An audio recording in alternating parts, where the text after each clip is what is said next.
dito yung lalabas. So, pwede nyo po i-follow po mga flex yung kanilang Telegram para meron po kayong updates dito po sa Isin nga po. So, napakarami po nilang pinapost po dito at bagong release pa nga po mga flex itong si Isin, ano. So, balik na tayo dito mga flex. So, dito mga flex, meron po kayong 20 pesos po agad dyan sa inyong mga balance. So, ay po mga flex, after that mga flex, meron silang mga products po dito na pwede po natin po yun sa mga flex. Ito yung mga product na pwede natin bilhin.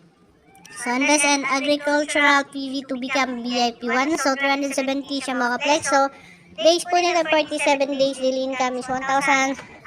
Daily income is 177.6. So, total income is 8,347.2 po mga flex. So, dito rin mga flex, merong 1,770. 47 days pa rin po siya. 885 po yung daily income. 41,595 naman yung total income natin mga flex. Dito rin po mga flex, meron 3,770. So, ito yung daily income at ito naman yung total income natin. Meron rin po 7,770 po mga flex. So, ito yung daily income at total income. So, yung mga flex, napakarami po ano dito sa ISE. Napakarami nilang products na pwede natin i-purchase. So, meron na po silang activity. So, dito po sa activity mga flex, meron 870, 39 days, 609 daily income.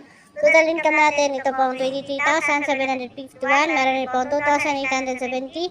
Then, ito po yung daily income natin, 2,296. Total income is 89,544. So, meron rin pong 7,870. So, 39 days pa rin yung mga flex.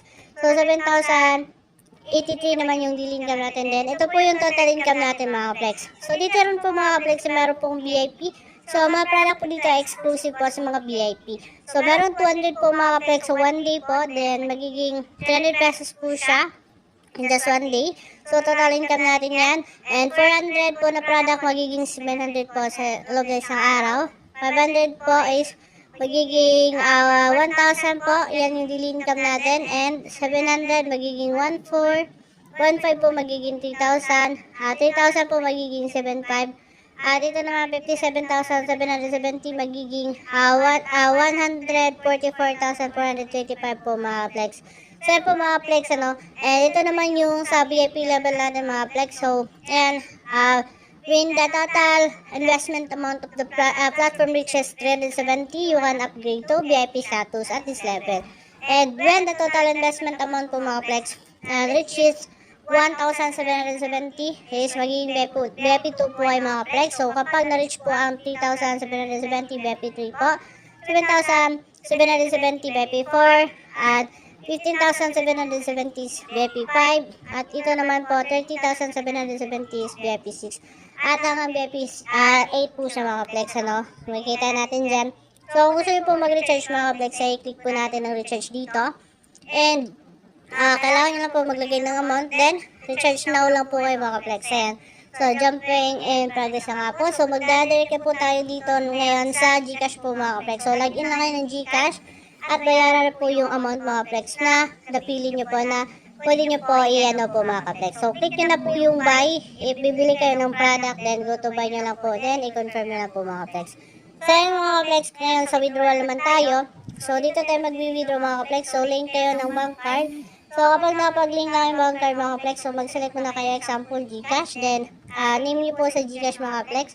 So, example, lalagay lang natin yung mga information po natin mga ka-flex. Then, dito naman is yung ating Gcash number. Then, dito naman is yung ating trade password. Ayan po mga ka-flex. Then, add bank card kayo mga flex. So, ayan, bank card saved successfully.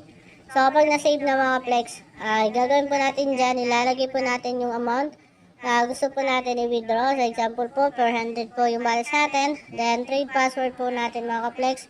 And choose bank card po mga flex. And after that, i-request po natin yung withdrawal.